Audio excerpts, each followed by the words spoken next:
ഇന്ന് എൻ്റെ പിറന്നാളാണെന്ന് കണക്കൂട്ടിയതുണ്ടാവാം. ഇന്നലെ ഡിഫറൻറ്റ് ആർട്സ് സെൻറ്ററിൻ്റെ ഡയറക്ടർമാരിൽ ഒരാളായ മോഹനേട്ടനെ നിങ്ങൾ വിളിക്കുന്നു മോഹൻകുമാർ. അദ്ദേഹം സിംഗപ്പൂരിലാണ്. പാസ് ഓഫ് ടൈം എന്ന പേരിൽ ഒരു കുറിപ്പ് എനിക്ക് വാട്സാപ്പിൽ അയച്ചു തന്നു. ഞാനത് എത്ര തവണ വായിച്ചു എന്ന് എനിക്ക് തന്നെ അറിയില്ല. ഞാനതിനൊന്ന് മലയാളീകരിച്ചൊരു പ്രിൻ്റ് എടുത്ത് ഇപ്പോൾ അതെൻ്റെ കയ്യിലുണ്ട്. വല്ലാതെ മനസ്സിൽ തട്ടിയ ഒരു എഴുത്താണിത്. ഒറ്റ നോട്ടത്തിൽ ഓർക്കുന്ന ചില കാര്യങ്ങൾ നിങ്ങളോടൊന്ന് പങ്കുവെക്കണമെന്ന് എനിക്ക് തോന്നി. പ്രായം മനസ്സിനെ തളർത്തുന്നു എന്നുണ്ടെങ്കിൽ ഇതൊന്ന് കേൾക്കുന്നത് നല്ലതാണ്. കാലം നമ്മളെ മായ്ച്ചു കളയുകയല്ല, നമ്മുടെ മനോഭാവത്തെ പതുക്കെ പതുക്കെ മാറ്റിമറിച്ചു കൊണ്ടിരിക്കുകയാണെന്ന് മനസ്സിലാക്കാൻ ഇതൊന്ന് ഓർമ്മയിൽ സൂക്ഷിക്കുന്നത് നല്ലതാണ്.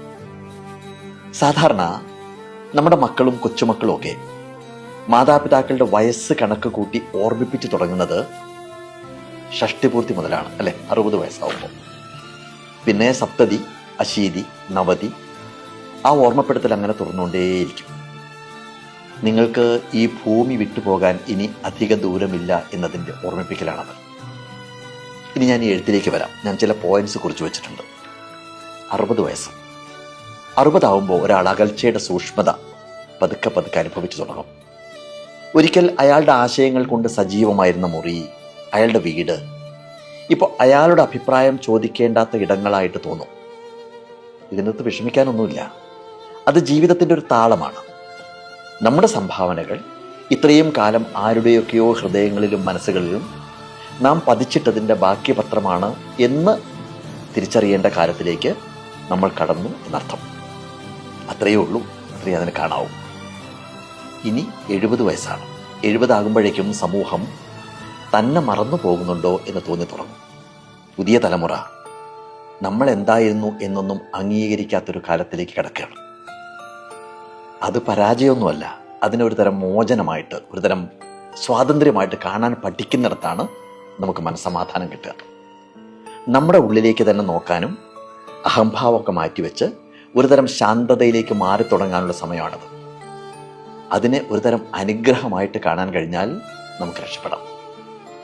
80 വയസ്സ്, 80ലേക്ക് എത്തുമ്പോൾ ഒപ്പമുണ്ടായിരുന്നവരെല്ലാം അവരുടെ തിരക്കിലൊക്കെ പെട്ട് കുറച്ചുകൂടി ഇങ്ങനെ അകന്നകന്ന് പോകുന്നതായിട്ട് അനുഭവപ്പെടും.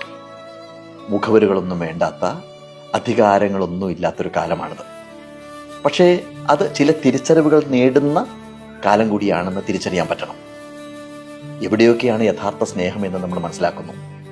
നമ്മുടെ മക്കൾ, നമ്മുടെ കൊച്ചുമക്കൾ, അവരെല്ലാം അവരുടെ ജീവിതവുമായിട്ട് മുന്നോട്ട് പോകുന്നു.